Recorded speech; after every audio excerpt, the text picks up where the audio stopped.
Assalamu alaikum wa rahmatullahi wa barakatuh. Alhamdulillah, Bismillahi wa salatu wa salamu ala Rasulillah. In the name of Allah, the most gracious and merciful.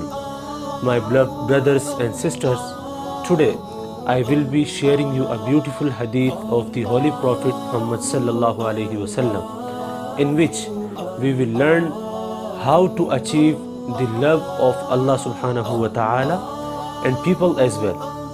So, this hadith is narrated by Hazrat Sahal bin Sa'idi radiyallahu ta'ala anhu. He says, a man came to the Holy Prophet Muhammad sallallahu alayhi wasallam and said, O Messenger of Allah Almighty, show me a deed which if I do it, Allah will love me and people will love me.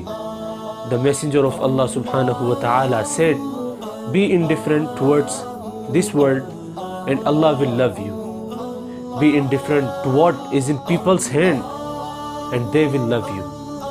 So, in this way, we can also get the love of Allah Almighty and also the love of people.